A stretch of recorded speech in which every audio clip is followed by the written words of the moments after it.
Possible answers could have included teachers and counselors at a local school as your target audience, with a training program as your product. You could also target school administrators with a two-page briefer on the curriculum, packaged with the curriculum itself. Lastly, you could target a higher level with the Ministry of Education, with policy recommendations for wider adoption of the curriculum. Many more possibilities exist, depending on your goals. Consider the multiple levels of potential target audiences: local, regional, national, and international. In the research translation process, you could have more than one target audience. Researchers might assume that collecting evidence and summarizing research findings into plain language is enough to inform policymakers and practitioners. That is a good first step.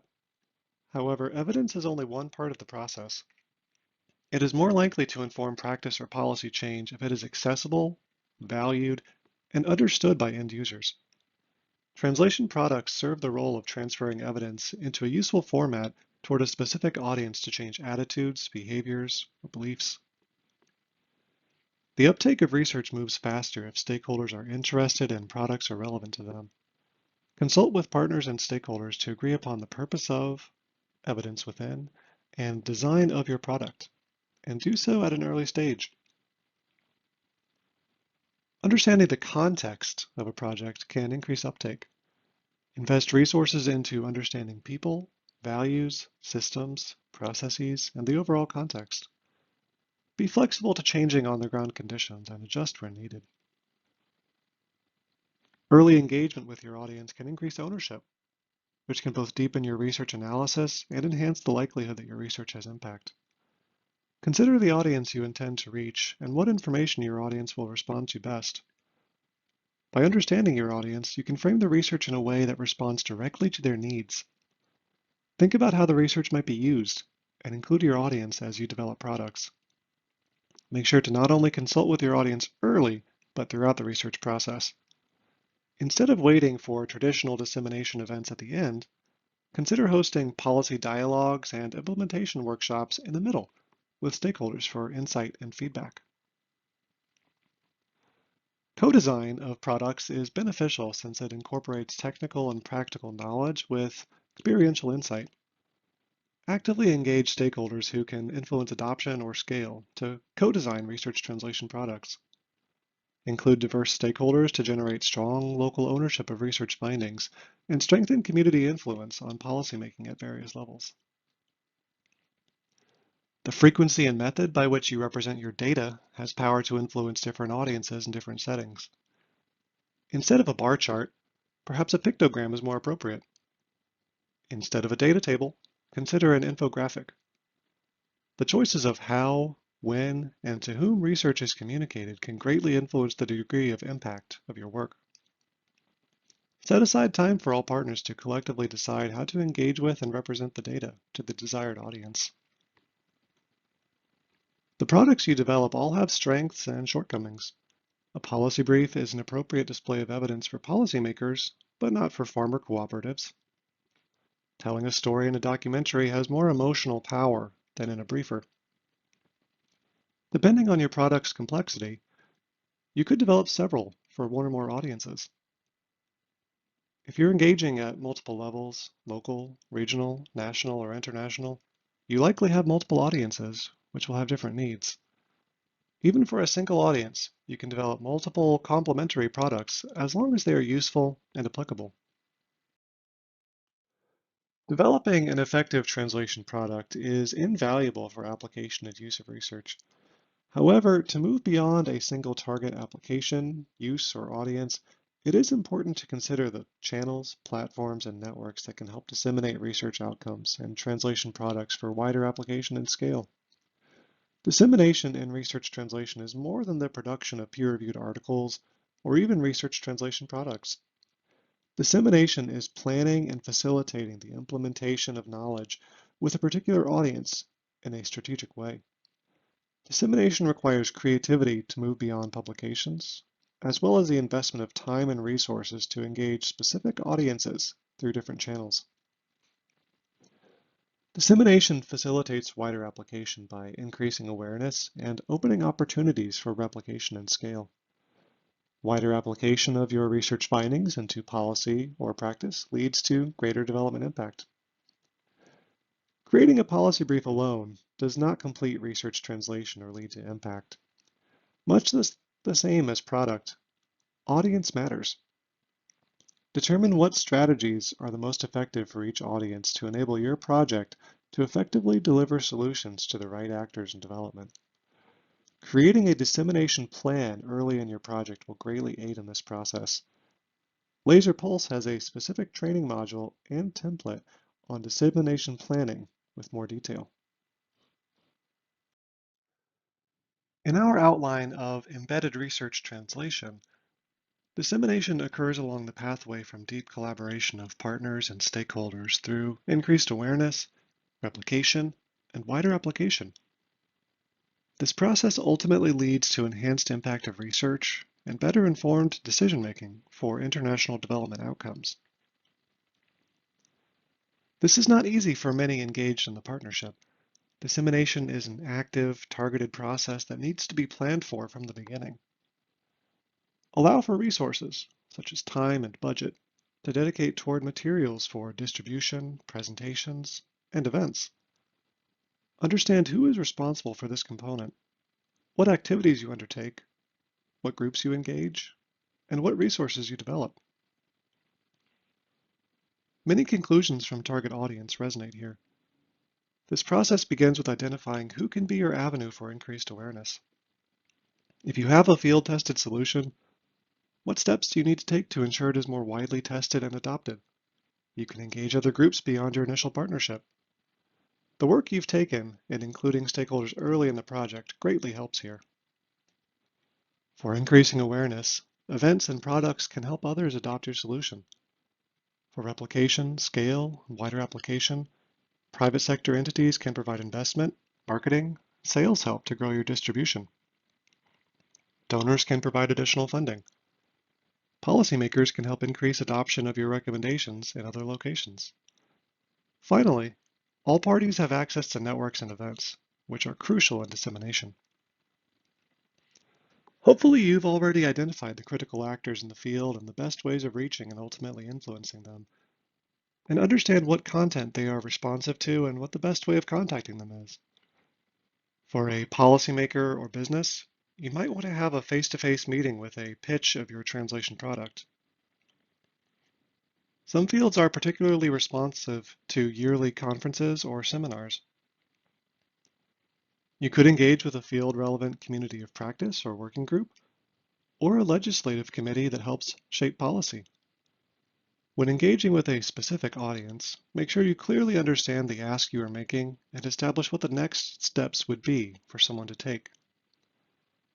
For more widespread outreach, you can engage listservs, e-newsletters, webinars, and social media to build awareness about your translation product.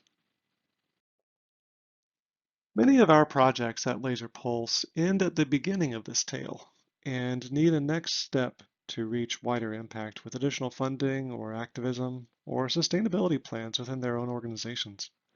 Much of the dissemination involves extensive and strategic sharing with relevant ministry officials, USAID representatives, international NGOs, and local communities. Some projects have developed strategic outreach plans to map out stakeholders, determine periods for engagement, collect information on stakeholders, and deploy various activities and events to bring stakeholders together. Here you can find two different examples of dissemination in Laser Pulse projects. For one in Vietnam on decentralized water resource circulation, they are developing environmental programs for cable channels to create a broader awareness within Vietnam. In Ethiopia, one of our projects on youth empowerment through livelihood transformation is developing various modules and a documentary to target to a variety of audiences, including local youth, policymakers, and pastoral training centers. These tactics differ depending on the strategy employed and audiences involved. For USAID as an audience in particular, one of our projects utilized their USAID contacts to facilitate extensive distribution of findings and products through internal working groups, publicly accessible content, and internal and external listservs and newsletters. In another project, the team focused more outwardly on locating relevant international events and presenting to a wide variety of education actors beyond its immediate stakeholders. We hope these examples give you an idea of the extent of dissemination options and the need to develop a strategic plan for it early in the project. Here you can see a commonly used definition for dissemination: an active approach of spreading evidence-based information to the target audience via determined channels using planned strategies.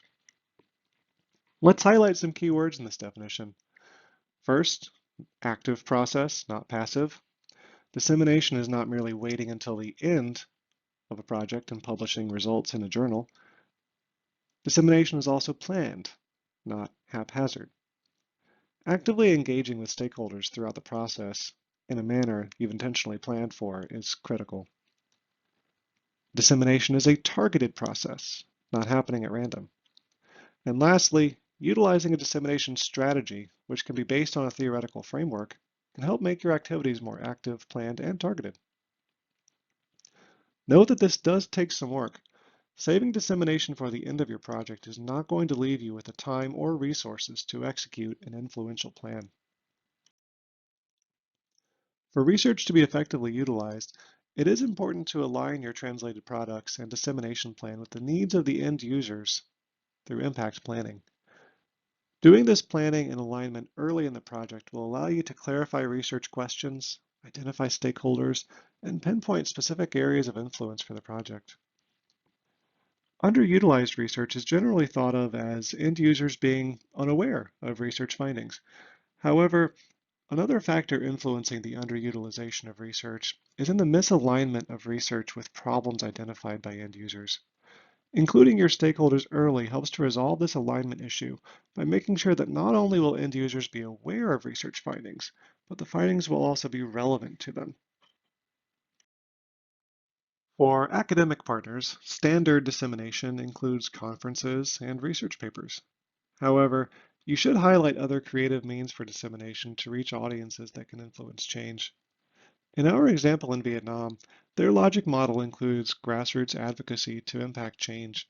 So cable television is a strong influence and mass media is important. In our Ethiopia example, their variety of audiences necessitates some virtual venues, multimedia, documentary, and e-learning, as well as in person at pastoral training centers, since their audiences are more targeted. In addition to traditional academic conferences, consider seeking out events more relevant to policy and practice, such as NGO conferences, committee hearings, legislative events, network or association convenings. Closer to a community level, public spaces offer a less formal atmosphere and help to break down barriers between researchers and communities. Of course, for more general uptake, various media channels such as television, news outlets, and social media can help with increasing general awareness. Lastly, consider accessing an organization's listserv for wider email communication. You can find here several considerations for effective dissemination. It is vital to engage knowledge users and stakeholders early to create a sense of ownership in the project, its findings, and ultimately its approach to impact change. Engagement can be encouraged through formal and informal ways. A formal way would be a PowerPoint presentation at a community meeting held at a relevant NGO, or a quarterly meeting with a government representative. Informal examples include branding with logos or signage, maintaining a presence at community gatherings, or even a one-on-one conversation in a hallway. Consider applying tiered approaches to dissemination as well, where you share small bits of impactful information up front, then share more extensive material with those interested later on. Be creative. Beyond just sharing findings at a conference, in a webinar, or to a ministry official's office, consider a workshop, learning event, reflection, targeted presentation to a working group or community of practice, internal and external listservs and newsletters, international events, and more. Listening to your stakeholders here might give you a good idea of what some creative means might be. And for dissemination events, avoid the inclination to fall back to a poster presentation and consider utilizing your pedagogical skills. This will help you create more open and thoughtful atmospheres, rather than relying on methods-heavy academic conference presentations. Try innovative methods and unique learning techniques with approaches such as fishbowl discussions, chalk talks, fireside chats, knowledge cafes, thinkathons, and more. Utilize storytelling approaches. Tell a story with a narrative, a plot, with some drama, appealing messages, a human element overlaid with discovery and impact. Get at your who, what, when, where, why, and how. Research doesn't need to be dry or inaccessible. Your story can persuade others and impact change. Consider what makes your work appealing to donors, policymakers, NGOs, locals, and more. Tailor products for different audiences and use language that best fits their needs. In most situations, write plainly and clearly without jargon. In your materials, talk about the implications for or the usage of data rather than data itself. Visualize information in a simple graphic or chart. Sometimes even cartoons or memes can be effective.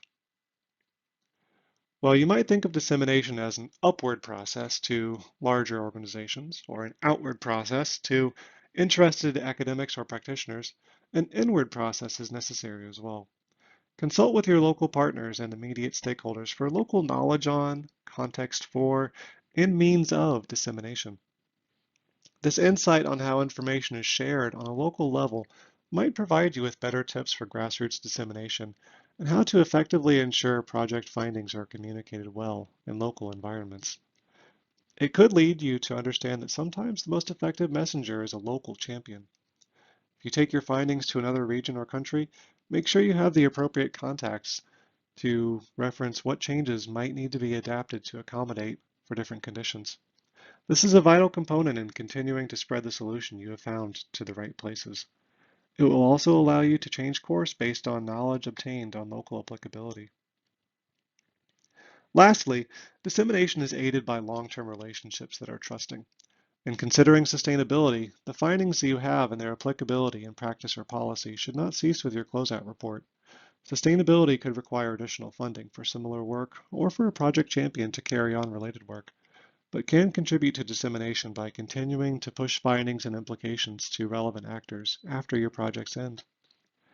Locals championing your messages or being your advocates or setting up teacher-to-teacher or farmer-to-farmer initiatives can contribute to the impact your project has long-term. And on a national level, make sure you have good contacts to work within existing government priorities for your project's outreach now and in the future.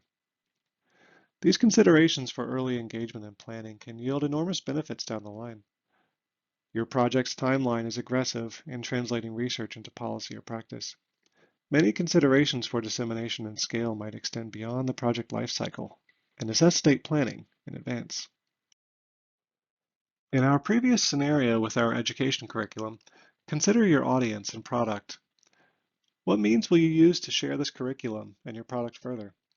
Think through your target audience, but also how you might share this curriculum. Please provide your answers in the form below.